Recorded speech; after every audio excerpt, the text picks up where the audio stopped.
All right, welcome everybody to tonight's Team Aftershots call. It is April 26th.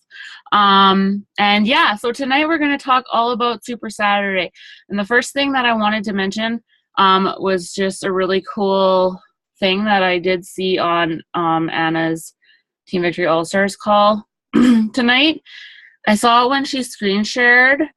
She was on her main Facebook page and it said, "Don't get distracted by Facebook," and there was no news feed there, and I was like, wow, so cool. So if you use Google Chrome, you can search for a Kill News Feed plugin. It's called Kill News Feed, and it's a free plugin for Google Chrome.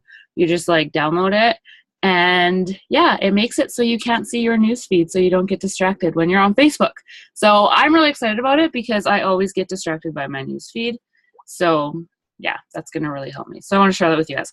But anyway, so I'm going to jump right into my takeaways from my Super Saturday event here. We had Scotty Hobbs come here, and then I will let the others on this call that were at a Super Saturday event. I think it's right now my mom and Brianna. We'll see if anybody else jumps on, share their takeaways from their events. And Stephanie, she'll be able to share too. So that's cool. You guys can share your takeaways from the events, and then those of you who didn't get to make it to a event will be able to take tons of notes and feel like you were at many events this weekend. So that's really cool. So first of all, Scotty, he covered so many different things. But one of the first things he said, there was the Super Saturday video that they had, which will be available in the online office by tomorrow, I believe. So I really recommend taking 40 minutes out of your day sometime this week and watching that video if you didn't get a chance to get to a Super Saturday, or if they didn't show it, because I think I heard in Winnipeg they didn't show the video. Did you guys watch the video, Brianna? Can you just like nod or...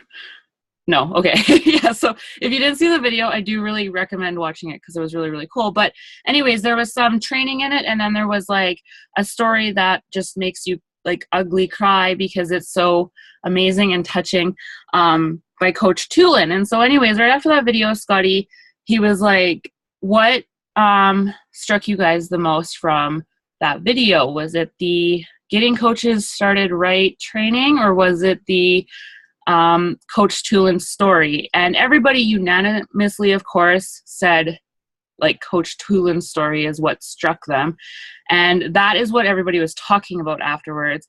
And so it just kind of proved the point that we keep hearing about how strong stories are, and that's what it's all about, is the stories. So he was talking a lot about how to share your story and collecting stories. So one of the things he actually had us do, and this was what I posted about for those of you, anybody who had Super Sunday to go to instead of Super Saturday.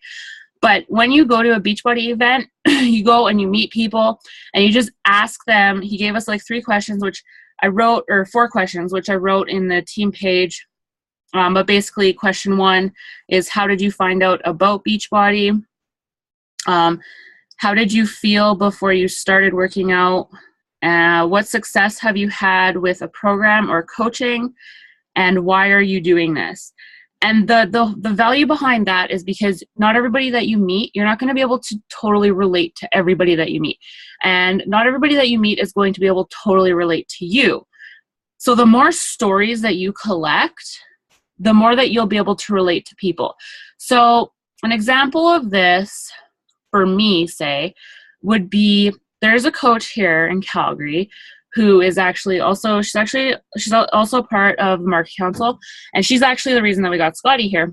But anyway, she is totally opposite from me. Like, her story is completely opposite from me. She has never struggled with her weight before in her life. She like struggled to gain weight at one point in time, actually. And it's just like I couldn't relate to that. But what she struggled with was like, she wanted to get definition and she wanted to get toned. And so because I learned her story about that and what she's done to get those results, which is Body Beast, I can now, if I have somebody come to me with those goals saying, I just need to get toned, I don't need to lose any weight, but I want some definition and whatever, I can't personally relate to that because that's not me. like I struggle with losing weight. But I can now tell her, well, you know, my friend Gina, she has that same struggle and she really needed to get toned and blah, blah, blah. And so she did Body Beast. This is what she did, you know? So having that story stored in the back of my mind will help me be able to relate to more people. So that's the importance of meeting people at events and getting to know more people's stories, and those sorts of things. The other thing that Scotty said was basically the main reason that coaches quit is because they have a fear of failure or a fear of success. And it was kind of interesting. I actually heard quite a few different people at different points in time talk about coaches that they had that actually experienced some success, maybe like hit like diamond level, and then that success actually scared them, so then they quit. Or coaches will quit because they are scared of letting their coaches down. So they don't want to, like, they'll sign up a coach and then they'll get so scared that they're going to let that coach down, so then they will quit. But what he pointed out is that really the only way you can fail one of your coaches is to get them started, sign them up, and then leave, right? So you don't have to be perfect. You don't have to be the perfect coach, but you just have to be there for your people right after you sign them up. He also really recommended the book Start With Why by Simon Sinek. He said that book was one of the first books that really helped him. And then and that helps come up with your why, because of course the power of the why are you doing this? It needs to be strong. The other thing he said was that you have to have your fear. I don't remember how he really worded it, but the example that he used was that for him, when he started coaching, his fear of his current situation was greater than his fear of coaching and his fear of getting people saying no and his fear of reaching out to people, because he's a very, very shy person. So it's really hard for him to talk to people or whatever. And so basically, like, for him, what it came down to was he was so worried about how they were going to pay their bills and, you know, put food on their table and stuff. And that fear was greater to him than the fear of failing at coaching and getting no's and all those sorts of things. The other big thing that he talked about was personal development. He listens to 6 hours of personal development every single day. He listened to The Compound Effect 60 times in his first year as a coach. So he really dives into personal development. It is huge. And I know for myself, when I am upping my personal development, I do notice a huge growth. Not only personally, I just personally feel more confident about myself. I feel better about myself, but in my business too. I know it affects everything. You're attracting, the more that you grow yourself, then you're going to attract more of those types of people as well. The other thing that he said was,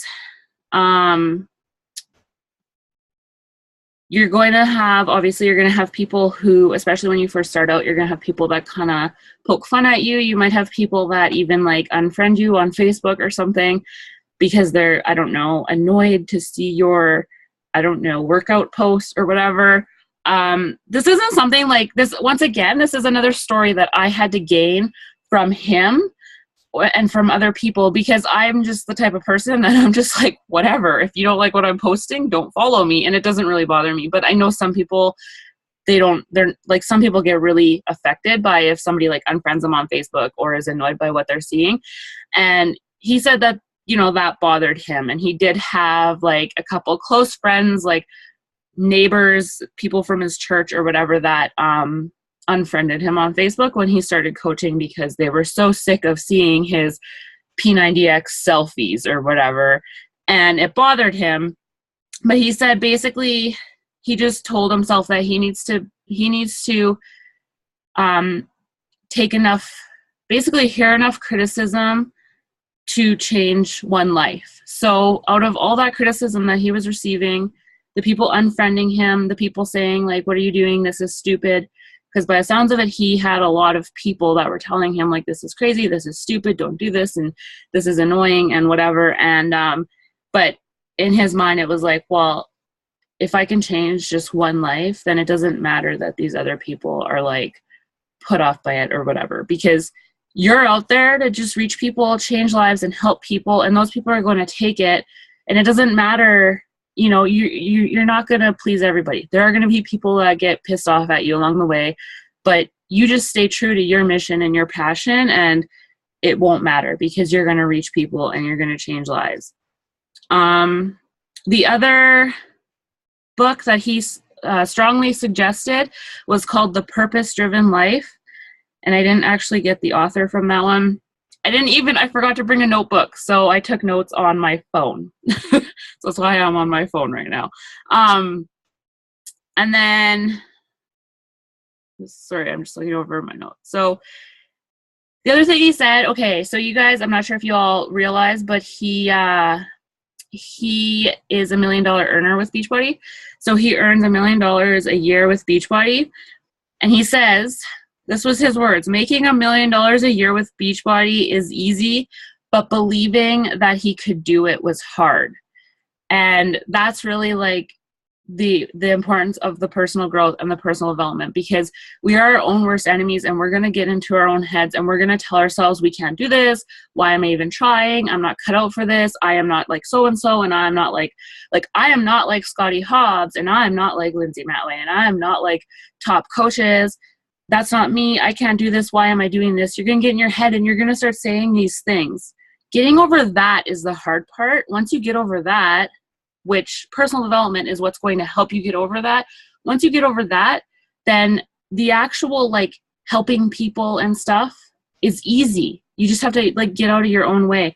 And that was like really like the biggest thing, that there were so many different ways that he worded it and different things that he said about it. But that was the biggest thing that he said. Like it was like, and for him, like you could tell he got so uncomfortable even talking about the money side of it. Like it's crazy. Like he's so humble. Like you would not look at him and think, wow, that guy's a millionaire. Like he just, you have no idea. But it's like that's just easy because he's just out there sharing his passion.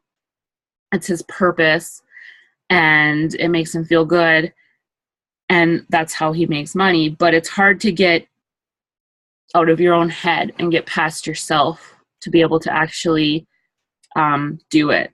So he also said you have to work harder on yourself than you'll ever work on someone else. Once again, personal development. He basically said if you're like only doing 15 minutes personal development a day, it's not enough. You need to do more. And I like completely believe that, because I have gone through phases where I'm doing just the minimum of personal development, maybe 10, 15 minutes a day. And it really, like, I notice a big difference, as opposed to when I'm like listening to audio every time I'm in the car, and like every opportunity I got, I'm listening to audio. You think about it, like you can listen to audio when you're cooking, you can listen to audio when you're cleaning, you can listen to audio when you're driving, you can listen to audiobooks all the time, right? But then, side note, this was something from Cancun, Amy Silverman said, is personal development is so important, of course, everything, but it's more than listening to it. You have to also then apply it, of course. But yeah. And let's see. People will tell you no 5 times before they even consider what you're offering them. That's something else to keep in mind, because you'll have people that are going to say no over and over and over again, and you keep being there for them. The other thing that he shared was that before he signed up to coach, he had a whole bunch of coaches that were prospecting him, messaging him, asking him if he wanted to sign up, blah, blah, blah, because he did P90X before he signed up to coach, and he was posting on Facebook after his workouts and stuff before he signed up to coach. So, of course, he had a lot of coaches that were like, why aren't you a coach, blah, blah, blah. What attracted him to his coach, who Lindsay Matway is his coach, is that all these other coaches, when they messaged him, it would be like, hey, how's it going? Just wondering if you're ready to sign up to coach yet. Lindsay, when she would message him, she would say, oh, hey, just wondering how your family's doing. Or like if he posted something about, him and his family were out doing something that weekend or whatever, she would bring it back to that and be like, hey, I see that you guys were out, blah, blah, blah, this weekend. How'd that go? Like, it was all like, she really cared about him and his family. So then when he was finally ready to sign up to coach, he went to her. So that is so important to keep in mind. When you have these coach prospects, and even like prospective challengers who have been interested in programs and stuff like that, you go and you check in with them. It doesn't have to be all Beachbody. You should be leading with asking them how things are going in their life and, you know, asking about their family and how things are going and whatever and those sorts of things, because otherwise it does become icky and people want you to care about them first and foremost, right? And he said when he gets people that tell him no, he'll usually say something like, I totally understand. I felt the same way. Just know that I will be here whenever you're ready. And then leaves with that. And then when you follow up with them, like I say, in 6 weeks or whatever, go check in with them again. It's not leading with Beachbody. It's leading with life. How are you? How are things going? Blah, blah, blah. You know, and then because the thing is that if you put it out there and you've already invited them, they know. You just have to keep checking in with them. Make them feel like you really care. Show them that you care about them. And then when they're ready, they're going to come to you, right? So let's see. I'm almost through this, and then we'll get other people sharing. The other thing that he really stressed, which was huge, is to figure out your talents, figure out what you're good at and your strengths, and focus on that. Don't focus on trying to fix your weaknesses, which is something that I really need to remember personally, because it is, I don't know, it's like our natural tendency to want to try and strengthen our weaknesses and work on getting better in the areas that we're weak on. But the thing is that our weaknesses are probably always going to be our weaknesses. We need to strengthen our strengths, right? Because we all have different strengths. So work on your strengths, figure out what you're good at and what you love doing, and focus on that. You can get other people to help you with other things. A great example of that is Anna Gray is not good at meal plans, making up meal plans. So she uses Kelly Ryan's meal plans because Kelly Ryan is really good at making up meal plans and really good. She loves doing it. So that's the great thing about the team that we're in here, right? We have different strengths. Some of us have different strengths and we have different weaknesses. And so there's people on our team that are good at making meal plans and they love doing it. So get them to help out make a meal plan for your group coming up. Just reach out to them and ask them. Some of us are really good at like making banners and doing that creative type stuff. So if you want like an image created to promote your upcoming challenge, reach out to somebody on the team and be like, hey, you made really good blah, blah, blah. Could you, make me one, whatever. Like, don't try and strengthen your weakness. Work on your strengths and then use your teammates' strengths as well. And then the other thing he said was constantly share your personal development and what you're going through and get the thoughts out to the world. So when you're reading your personal development, you'll notice if you follow Scotty Hobbs, like every single day he's posting something from his personal development. So when you're reading or listening to personal development, there are going to be things that strike you. You need to and you think something and it strikes something with you. It gives you a aha moment. You need to get that out there and share that with people. Share your workout every day on Facebook. He's really big on that too. Write something you learn in personal development and write it on Facebook. Twice a month. Okay, he was just sharing like what he does every day. So every day he shares his workout on Facebook. He writes something that he learned from personal development on Facebook every day. Twice a month he shares someone's success story and he makes it into an invite to a challenge group. So someone's weight loss success story, preferably if you're running your own challenge groups, even if it's a free clean eating group, guys, whatever, there is no success too small. Share that success and turn it into an invite to your next challenge group. Or if you're a brand new coach and you don't really have any challengers that have had success, reach out on the team page. We've had lots of different successes on the team page. You can use my own story or somebody on the team page as well, and make it an invite to your challenge group. Twice a month, he will share a business success story and make an invite to the business as well. So once again, that can be Anna's story, whatever. Just, send her a message and ask. She would be more than happy to have you share it. And then you have to get it out there. Okay, so then learn to develop your message and your story. So then you use those 4 questions to develop your own Beachbody story. The 4 questions of how did you find out about Beachbody? How did you feel before you started working out? What success have you had with a program or coaching? And why are you doing this? That's how you develop your own Beachbody story. So if you don't already have your own story, that's going to be your basis for figuring out what your story is. You have to focus on what you want and what your purpose is. Don't focus on coaches dropping rank or someone quitting or someone saying, no, this is so huge. Whatever you focus on is going to grow, right? So if you sit there and you focus on, man, I can't believe this person said no. I thought that person was going to sign up for sure and she didn't. Oh my gosh, I can't believe my Emerald coach has dropped rank. Oh no, blah, blah, blah. I can't believe this coach is quitting. If you focus on that, that's going to grow. And that's what you're going to just attract more of. But you got to focus on the positive. You got to focus on, why are you doing this? What are you accomplishing? The lives that you are changing. And what is your purpose? And why are you doing this? And then that will keep driving you forward, because you're going to have the no's. You're going to have the people drop, whatever. Scotty said just a week ago, he had one of his diamond coaches up and leave and join a different MLM. So like, it happens even to, top coaches.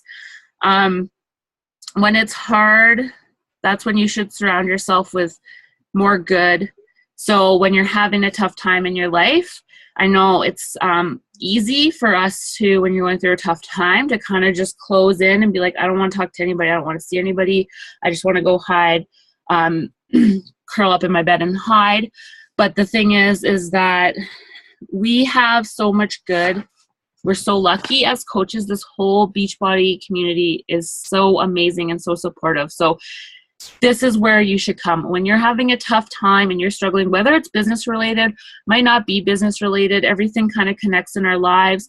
Go to your coach, go to, the team page, and just, say, this is what I'm going through and blah, blah, blah. And we'll all be there to uplift you and support you. So that's all that I have from Scotty.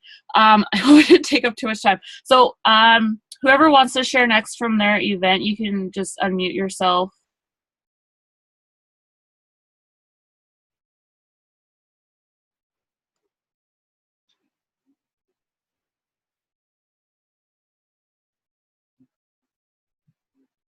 Is someone unmuting themselves? Don't all go at once now. I can share a couple of things that I had at Super Saturday. So I wrote down notes from Miguel, Barbie, and Siggy. And by the way, I have something funny to share first. Somebody had a question in the audience, and they said, he started his question by, "Hi, Saggy, blah, blah, blah, blah, blah, blah." He's like, "Hey, wait, let me cut you off right there. My name is not Saggy, it's Saggy. I am 43 years old, and there is not a single thing that is sagging on my body." It was so funny. The guy's like, "I am so sorry." That's so funny. Yeah, it was funny. Okay, I'm just going to go by, it's going to be kind of scattered thoughts, but these are the things that I thought were awesome. So I'm going to go by speakers. So Miguel, he had a really good point that we want everything instantly, and we know that, but nothing happens instantly. He focused on fears. He actually had us all blow up a balloon. In the end, he made us write our fear on it.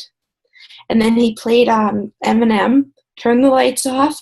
Everybody had their balloon in their hand. And, what song was it? Like, it got you completely pumped up. And then when we counted down from like 10 to 0. And at the end, we had to pop our balloon, and our fear was gone. That fear is not coming back. So that was really cool. That's cool. Yeah, it was. So he put up some good points, like we have to face our fears. And then he gave some, like, so many examples, like the Eiffel Tower. I forget who built that. Somebody with the last name Eiffel. His fear was heights. He was afraid of heights. But if he didn't overcome his fear, we wouldn't have the Eiffel Tower, which is one of the biggest buildings. Julia Roberts, she wasn't going to be an actress because she stutters.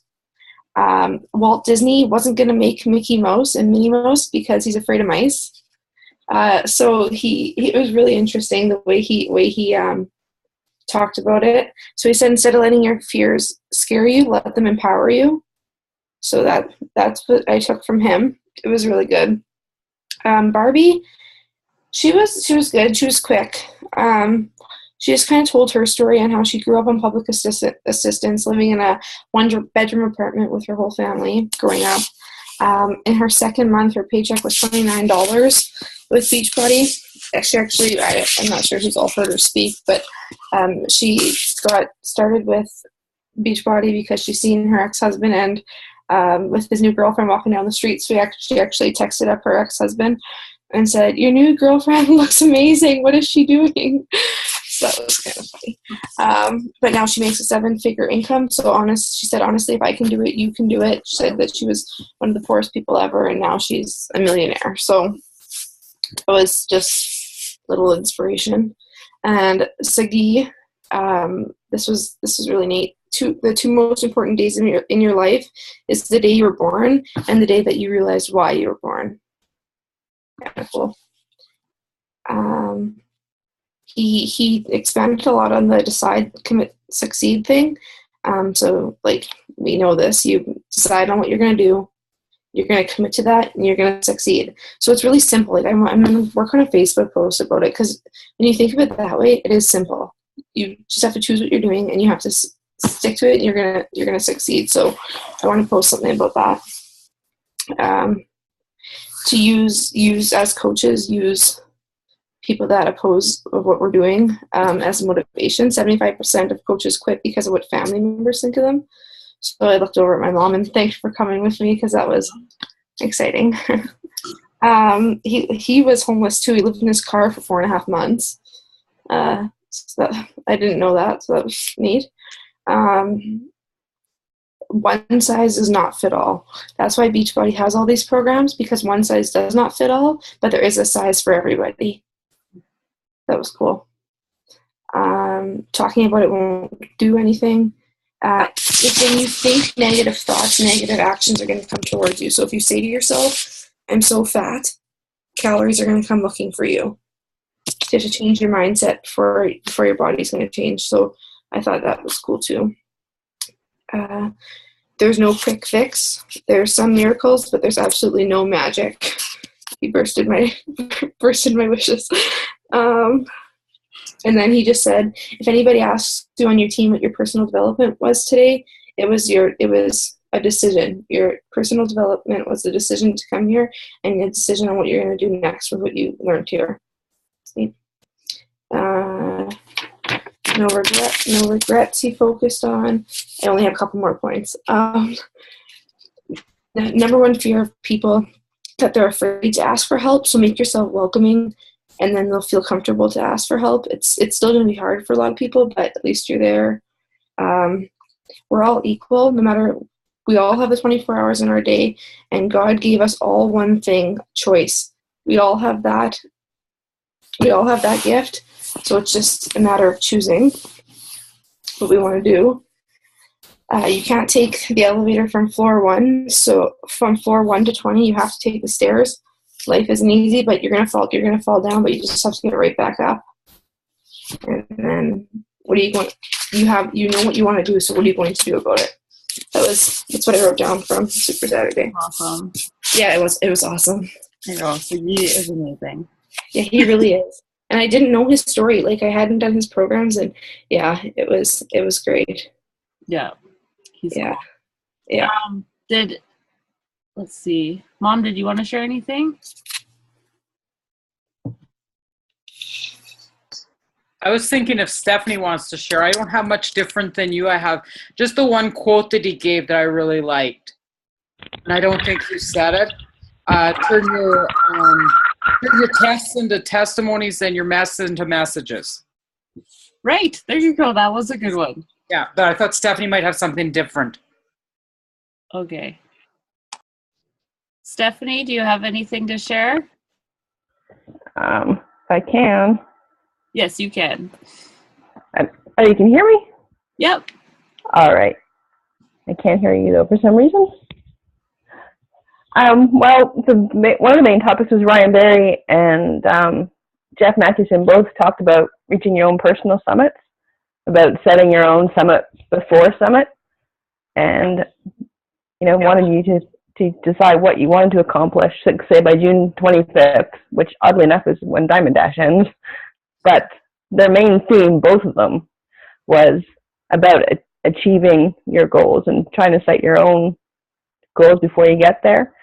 And Ryan had spoken about wanting to go to the summit party when he first started. I think it was last year, and he said that he thought there was no way, he wasn't working hard enough, that he thought there's no way he's going to be able to get to the summit party because there's thousands of people going, and there's no way he'd reach Success Club. And it turns out he didn't. But the last entrance to get in only had one more Success Club point than he did. So his point was that no matter what, what you're doing, you work hard, and it was so close. He said he was like a point away from going. So he said he thought he was nowhere in the running, but when he did find that out, he said he was just amazed that he was so close. Wow. And most of it was, they didn't do a lot of talking, really. Most of it was from the video. The video stories, I think, is what everybody had seen and heard from. But you can share, because none of us have touched on the video at all, so. So the videos are actually back again on. I didn't take a lot of notes from the videos because they spoke so fast. Why can't I hear you? I don't know why I can't hear you. They spoke so quickly, but yeah, I don't have a lot of notes from the videos because they spoke so fast. And then he finally said, people are busily writing notes. He said it's all in the Coach Ackline office. I tried to, though, but they spoke, there was so much involved. I guess you probably saw the same videos. Yeah. But, like I said, I've got like basic notes, but it was just like trying to scramble stuff in. It's like I can't even get the concept down because they're talking too fast. But yeah, that video will be on the online office tomorrow, I believe. By tomorrow they'll have it up. So they will have it up. Yeah. But yeah, unfortunately, I didn't take because again, it was all from those, and there was not a whole lot. He did say that our numbers are growing significantly out here, though. He said that in New Brunswick, the amount of coaches has gone up by over 280% in the past year, like per capita. Yeah. In PEI, it's 139%. Like he said, it's just a massively growing. He said even at that amount, like New Brunswick is still number 9 province in Canada, but it's still the fact that it's growing so exponentially. Yeah. It's really impressive. And so what was it like for you, since you're still like a pretty new coach and it was like your first Beachbody event? Like, what was it? Was it overwhelming? Was it just like you left there feeling so motivated? Or I did feel motivated. Actually, I wasn't overwhelmed. I thought my biggest thing was I think I got lost because, Halifax isn't my hometown.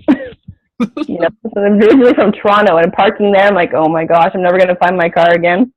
That was the biggest concern. But we went into this. It was a fancy hotel. I'm like, okay, I'm going in sweat clothes, and there's a butler opening the door. It's like, okay, this seems a little weird. But as soon as I got in, I saw Natasha. She was one of the girls that was in our clean eating group.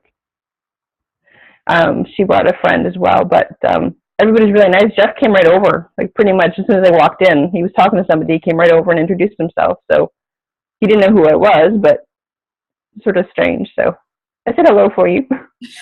He's awesome. So nice. He decided that you were some kind of trouble, though. Yeah, he would say that. Yeah. Don't listen to him. He doesn't know what he's talking about. Yeah, and they had a game that, of course, I couldn't partake in because it was like you had to sign up. They had all these questions to fill out, so it was a ballot to enter, but you had to fill out, you had to name a ruby or an emerald coach that was on site, 2 people from out of province, a married couple that were coaches. So you had to go around and you had to mingle so much that you had to figure out, and it turned out that there was 1 ruby coach in the whole contingent.